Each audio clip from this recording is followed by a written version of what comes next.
राही।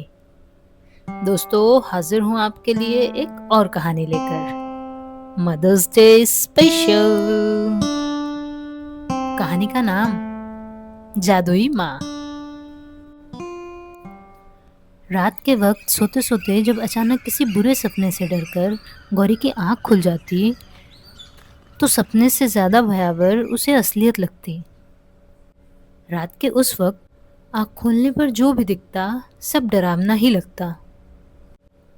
गांव के एक छोर पे था गौरी का घर, और उसके बगल में आम का बागीचा।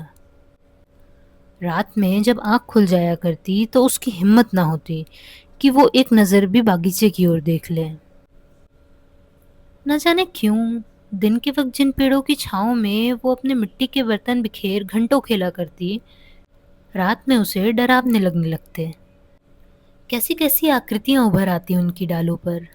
कई बार उसने दिन में जाकर ढूंढने की कोशिश की थी उन आकृतियों को, लेकिन तब कुछ भी नहीं दिखता।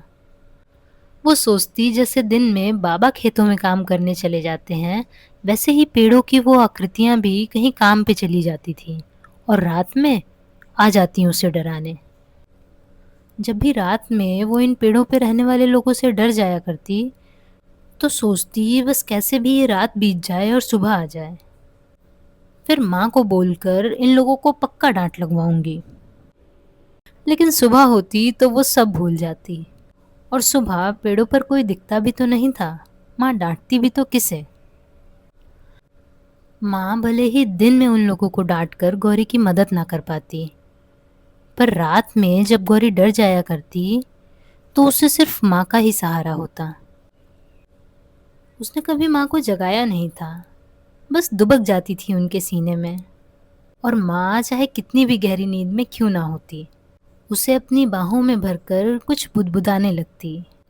शायद कोई लोरी या कहानी, न जाने क्या बोलती थी, पर वो टूटे फूटे शब्द ही जादुई असर दिखाते, और गौरी कब सो जाती पता ही नहीं चलता।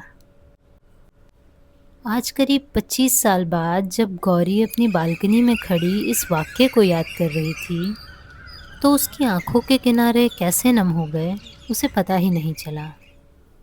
ना तो गौरी अब गांव में रहती थी, और ना ही अब उसे पेड़ की उन आकृतियों से डर लगता था।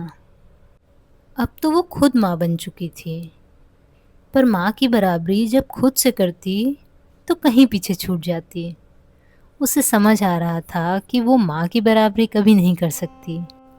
वो क्या, माँ की बराबरी तो कोई नहीं कर सकता। शायद इसीलिए आज भी जब गौरी घर के किसी काम से परेशान हो जाती, या बच्चों का चिड़चिड़ापन और बदलता व्यवहार उसके पल्ले ना पड़ता, या फिर कैसी भी परेशानियों की वजह से जब वो रात में सो ना पाती, तो उसे माँ ही याद आती। वो फ़ोन करके अपनी सारी परेशानियाँ माँ से साझा कर लेती। माँ की आवाज़ अब पहले जैसी सधी हुई और साफ नहीं थी, लेकिन माँ के टूटे फूटे शब्दों वाली सलाह ही उस पर जादुई असर डालते। वो अपनी सारी परेशानियाँ भूल जाती और उन शब्दों में दुबक कर चैन से सो जाती। सोचती माँ ने कोई जादू सीखा है शायद। दोस्तों, ये कहानी खत्म हुई। न जाने ऐसे कितने जादू हम सब ने देखे हैं, और पता नहीं माँ ने क्या खोकर इन्हें सीखा है। दोस्तों, जल्द ही मिलेंगे एक नए अनुभव के साथ। तब तक आप अपना और अपनों का ख्याल रखिए।